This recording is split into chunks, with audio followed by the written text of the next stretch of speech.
నేను పడుకుంటూ ఉంటే ఎందుకు చూస్తున్నావని రాజుతో గొడవ పడుతుంది ఇందు. మనకు అమ్మాయిలకి మెల్ట్ అయ్యే వీక్‌నెస్ లేదు. మనదంతా డబ్బు గురించి ఆలోచన అని రాజు అంటాడు ఇందుతో. నేను చెప్పిన డబ్బు గురించి ఏం చేశావని రాజు అడుగుతాడు. రాత్రంతా ఆలోచించా అని ఇందు అంటుంది. మరి ఆలోచన తట్టలేదా? ఎప్పుడు కట్ చేసే ఆలోచనే కానీ ఇవ్వాలన్న ఆలోచన ఉండదు కదా అని రాజు కౌంటర్లు వేస్తాడు. ఇప్పుడు నేను సీఈఓగా పోటీ చేస్తే అనుమానం వస్తుంది. కాబట్టి నువ్వే పోటీ చెయ్యు అని రాజుతో ఇందు చెప్తుంది. నేను సీఈఓ అయితే నాకు సైన్ చేసే అధికారం వస్తుందా అని రాజు అడుగుతాడు.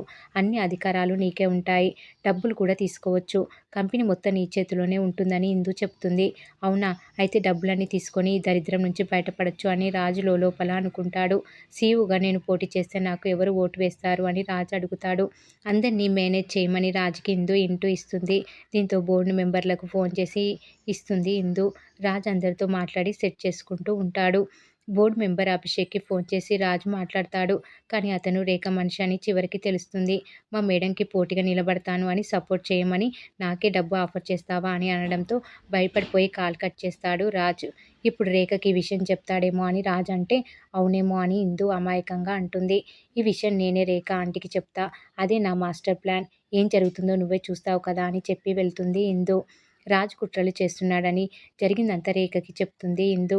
అదంత సులభం కాదని, అందరు నా వాళ్ళే అని, అక్కడ ఎవరు సపోర్ట్ చేయరని నవ్వేస్తూ ఉంటుంది రేఖ.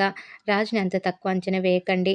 ఇంత చేసిన వాడు సీఈఓ కుర్చీలో కూర్చోలేడా అని రేఖలో భయాన్ని క్రియేట్ చేస్తుంది ఇందు.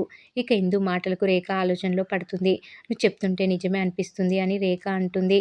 అలా ఎపిసోడ్ ఇక్కడితో ఎండ్ అవుతుంది. మరి సీఈఓ కుర్చీ ఎవరికి దక్కుతుందో రాబోయే ఎపిసోడ్‌లో తెలుసుకుందాం.